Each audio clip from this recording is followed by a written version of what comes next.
मी सकाळी आहे ना 3 सव्वा 3 नंतर म्हणजे माझा बेड आणि विंडो ती अशी बाजूला असायची. ओके. माझा झोपायचा बेड आणि विंडो अशी बाजूबाजूला असायची. तर मला ना सकाळी 3:15 3:30 वाजता तारक मंत्रांचा आवाज असा प्रखर यायचा. अच्छा. तारक मंत्रांचा आवाज असा मला ऐकू यायचा, खिडकीतून यायचा आणि मोठ्या स्वरूपात तारक मंत्रांचा आवाज ऐकू यायचा. तो आवाज ऐकू आल्यानंतर मी खाडकन उठायचो आणि उठल्यानंतर मग उठलो की मग मी बसायचो खाली आणि खाली बसून जमिनीवर बसून मग मी एक 10-15 मिनिटं नामस्मरण त्या ब्रह्ममुहूर्तावर करायचो. ॲक्च्युली ब्रह्ममुहूर्त काय असतंय मला माहिती नव्हतं, पण 3:15 3:30 जेव्हा मी उठायचो तेव्हा लोकांनी मला सांगितलं अरे ते ब्रह्ममुहूर्ताची वेळ आहे. तेव्हा नंतर मला कळलं की काय ब्रह्ममुहूर्त असतं ते. आणि मग 3:15 3:30 उठल्यानंतर मग 15-1 मिनटं 10 मिनटं नामस्मरण करायचो आणि मग परत झोपायचं. पण हे माझ्याबरोबर एकदा नाही घडलं, हे माझ्याबरोबर कंटिन्यू कोविडमध्ये घडत होता. ओके. ते तारक मंत्रांचा आवाज, तारक मंत्रांचा प्रखर आवाज माझ्या कानात असा घुमत असायचा आणि तो घुमायचा आणि अशा पद्धतीने मग मी मस्तपैकी नामस्मरणाला बसायचो. माझं सकाळी 3:15 3:30 मुहूर्तावर नामस्मरण व्हायचं, कधी 4 पण वाजायचे, पण नामस्मरण व्हायचं आणि मग मी शांत परत झोपून जायचो. ओके. पण एक चमत्कारिक गोष्ट कोविडमध्ये घडली आणि ती म्हणजे ती अतिशय वेगळी होती. की चमत्कारिक म्हणजे कसं आहे की एकदा म्हणजे मी ठरवलेलं की आता कोविडचे दिवस आहेत, काही जे माझे मित्रमंडळी आहेत, काही बिचारे गरीब लोक आहेत, मी ठाण्याच्या मार्केटमध्ये राहतो, की कोविडमध्ये त्यांची दुकानं बंद होती. कोण म्हणजे हातावर कमवणारी लोक आहेत ती, म्हणजे सकाळी कमवणार संध्याकाळी अन्न शिजवणार अशी लोक होती. तर म्हटलं आपण ना जर आपल्या समोरून म्हणजे आपल्याला समोरून जर कोण आलं तर आपण त्यांना मदत करायची, पैशाची नाही तर अन्नधान्याची म्हणा किंवा अजून काही. मी नव्हतो करत, हे स्वामींनी माझ्याकडून करून घेतलं त्यावेळेस. आणि प्रत्येक गोष्ट तेच करून घेतात, आपण काहीच करत नाही. तर त्यावेळेस मी माझा एक ड्रॉवर होता, त्या ड्रॉवरमध्ये मी 25,000 रुपये काढून ठेवलेले होते. 25-30,000 रुपये होते. आईला घर खर्चायला दिलेले होते पैसे की हे घर खर्चायला, आणि ड्रॉवरमध्ये 25-30,000 रुपयाचं एक बंडल मी काढून ठेवलेलं की जेव्हा जेव्हा गरज लागेल, कोणी समोरून आलं तर आपण त्यांना अन्नधान्याची म्हणा किंवा अजून कोणत्या स्वरूपात म्हणा ती आपण त्यांना मदत करायचीच करायची. आणि मी आमचे जे काही लोक होती ती कोविडमध्ये अक्षरशः काम करत होते, बरीच लोक होती, आता नावं घेता येत नाही सगळ्यांची, पण बरीच अशी लोक होती की ते कोविडमध्ये मोठ्या स्वरूपात काम करत असायचे. तर काही वेळा त्यांनी मला सांगितलं की सर असं असं लागतंय, तेलाचा डबा लागतोय, बटाट्याचे पोतं लागतंय किंवा काय. तर मी त्यांना सांगायचो मार्केटमधून अशा अशा दुकानातून तुम्ही घ्या, मी त्याला पैसे पोच करेल. असं घडायचं. तर आता तो 25-30,000चा बंडल होता, मी त्याच्यातून एक 2-3 दिवसांनी 4,000 3,000 असे काढत जायचो. आता एक 4 दिवसात का 5 दिवसात मी त्याच्यातून 6,000 रुपये 6,500 रुपये काढले. ओके. आणि त्यानंतर मला परत एकदा एकीकडून आलं आमच्या कोपरीतून की सर ऐसा ऐसा है, तो उसका तो बहुत तकलीफ चल रहा है, तो कुछ हो सकता है क्या. तर मी त्याला म्हणालो की ठीक आहे, आपण एक काम करू, एक असं स्टोअर आहे, मी त्याला फोन करतो, तिथून महिन्याभराचं सगळं साहित्य तू घेऊन जा, मी त्याला सांगतो फोन करून. अच्छा. तर मला होतं ठीक आहे सर, अच्छा रहेगा. तर ते 2-3 लोकांसाठी ते साहित्य मी भरायला सांगितलं आणि त्याने ते भरून ठेवलं. तो दुपारच्या वेळेस घेऊन गेला, जेव्हा कोविडचं एक शिथिलता होती 2-3 तासासाठी, तर तो घेऊन पण गेला. घेऊन गेल्यानंतर मग मी संध्याकाळच्या वेळेस त्याला पैसे द्यायला जाणार, तेव्हा मी पैसे मोजले. ओके. पैसे मोजले तर मी जी पहिली रक्कम ठेवलेली होती 25-30,000ची तीच रक्कम मला आढळली. अच्छा, म्हणजे कमी झालेच नव्हते, कमी झालेले नव्हते ते. तीच रक्कम मला त्या ड्रॉवरमध्ये आढळली. मी मोजले, दुसऱ्यांदा मोजले, मी म्हटलं अरे 6,000 तर खर्च केले, आता तर ॲक्च्युली कमी व्हायला पाहिजे पैसे, पण ती रक्कम तेवढीच आहे.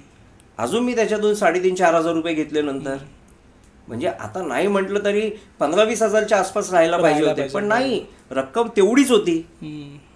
मी कोणाला काही, माझ्या घरी बायकोला नाही सांगितलं, माझ्या आईला पण नाही सांगितलं, कोणालाच नाही सांगितलं, कारण ही सेवाच होत होती. हां. तर पण मला हे कळलं की ही स्वामींची कृपा आहे. बरोबर. आणि आपण जे काही चांगलं करतोय याचं पाठबळ जे आहे ते त्यांचं आहे. बरोबर. हे एवढं कळलेलं मला. मी कोणालाच काही बोललो नाही. मी माझ्या पद्धतीने काम चालू ठेवलं. ओके. आणि जेव्हा सगळं हे झालं, सगळं काय वगैरे, तेवढी रक्कम, म्हणजे मला असं वाटतं की तेवढीच रक्कम खर्च झाली असावी, 15-20 हजार रुपये जे काय असेल ते, पण शेवटी रक्कम तेवढीच शिल्लक होती जी पहिले ठेवलेली होती. आणि हा चमत्कार होता माझ्या आयुष्यात. दुसरा हा चमत्कार घडला. पण मी कोणालाही त्याचं काही नंतर बोललो नाही. मी पहिल्यांदाच आपल्यासमोर हे बोलतोय. अच्छा. आणि त्यानंतर मग मी म्हणजे थोडंसं हे झालं, म्हणजे कोविड जेव्हा ओपन व्हायला सुरुवात झाली, मग त्यानंतर सगळेजण थोडेफार हातपाय हलवायला लागले, स्वतःचा व्यवसाय थोडाफार चालू करायला लागले. मग त्यानंतर मग मी ती रक्कम जी आहे की 25-30 हजार रुपये जे असतील त्याच्यामधून 15 हजार रुपये आईला घर खर्चायला दिले. त्याच्या दुसऱ्या दिवशी मी ते मोजले तेव्हा ते 15 हजार कमी झालेले होते. याचा अर्थ तेच होतो, तू जर दुसऱ्यांसाठी काय करत असशील तर मी तुझ्या प्रचंड म्हणजे तुझ्यामध्ये प्रचंड शक्तीने उभा आहे. करेक्ट. स्वतःसाठी करतोय तर ते स्वतःसाठी कर, पण दुसऱ्यांसाठी करत असशील तर मी उभा आहे तुझ्या पाठीशी, तू काही चिंता नको कर. बरोबर.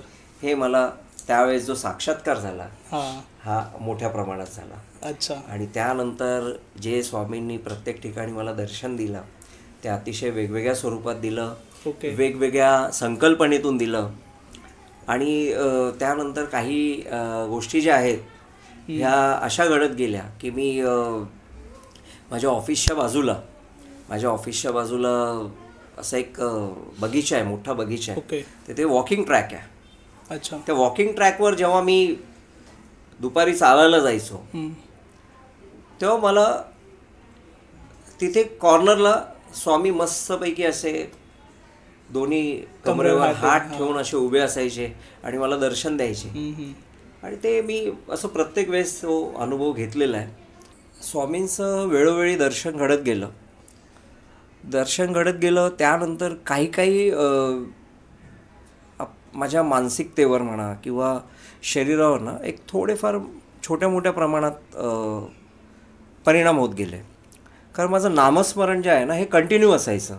म्हणजे अक्षरशः मी रस्त्याने जरी चाललेलो असेल ना तरी नामस्मरण करायचं.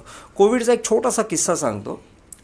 मी कोविडमध्ये अक्षरशः नामस्मरणात पूर्णपणे गुंतलेलो होतो. अच्छा.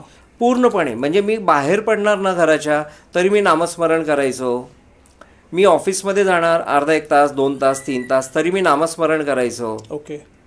त्याच्यानंतर मी जेवायला बसण्याच्या अगोदर माझं म्हणजे एक प्रचंड मोठा वेळ होता कोविडमध्ये आणि तो वेळ जो आहे ना तो मी पूर्णपणे नामस्मरणासाठी दिला. ओके. आणि नामस्मरण एवढ्या मोठ्या प्रमाणात झाल्यानंतर ना असं एक ऊर्जा तयार व्हायची. आणि अक्षरशः नामस्मरणात मोठी ऊर्जा आहे. बरोबर. ती ऊर्जा आपल्याला जाणवते, आपल्या शरीराला, आपल्या मनाला, आपल्या अवतीभोवती ती ऊर्जा एवढी प्रखर होते की आपण ऊर्जावान व्यक्ती म्हणून तयार होऊन जातो. तर ती ऊर्जा अशी वेगळी होती की मी एक दिवशी असंच रस्त्यावरून जात होतो. कोविडचं दिवस होते, माणसं एवढी जास्त नव्हती. आणि बाजूनी ना असं एक पटकन असा स्पर्श झाला. पटकन असा स्पर्श झाला. कोणतरी गेलं. कोण गेलं मला माहिती नाही, पण कोणतरी गेलं. मी थोडं 10 पावलं पुढे गेलो. ती पण व्यक्ती 10 पावलं पुढे गेलो. ती पण व्यक्ती 10 पावलं पुढे गेली. पण ती व्यक्ती आणि मी आम्ही दोघांनी टर्न करून एक दुसऱ्यांना बघितला. तो मुवमेंट एकच होता आणि तो व्यक्ती हसला माझ्याशी. अच्छा. आणि हसून तो पुढे निघून गेला. मला कळलं की ती ऊर्जावान व्यक्ती स्वामींच्या स्वरूपात होती. बरोबर. म्हणजे ते स्वामींचं स्वरूप होतं ते मला कळलं. कोविडमध्ये अजून एक छोटासा मी तुम्हाला एक सांगतो. कोविडमध्ये माझे मित्र ॲडमिट होते. ओके. कोविड झालेलं त्यांना. आणि ते ॲडमिट असताना जवळजवळ 20-25 दिवस ते ॲडमिट होते.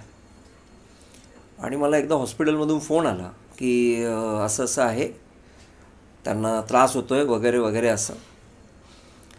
तर त्यांचाही फोन आला की त्यांचाच फोन होता की मला सर त्रास होतोय, तुम्ही मला इथून बाहेर काढा, मला त्रास होतोय, मोठ्या प्रमाणात त्रास होतोय, असं तसं. हम्म. पण आता जुलैचा टायमिंग होता, 2020 जुलै, म्हणजे प्रखर कोविड असं एकदम वर आलेलं होतं. कोविड एकदम पीक पिरियड होता तो. पीक पिरियड होता. मी विचार केला, माझी पण फॅमिली आहे, मी याला हॉस्पिटलमध्ये कोविड सेंटरमध्ये जाऊन कसं काढायचं, हा माझ्यासाठी यक्ष प्रश्न होता. हॉस्पिटल होतं ते, कोविडसाठी, कोविडचेच पेशंट होते तिथे. पण मी ठरवलं की नाही, आपण त्याला हॉस्पिटलमधून बाहेर काढूया.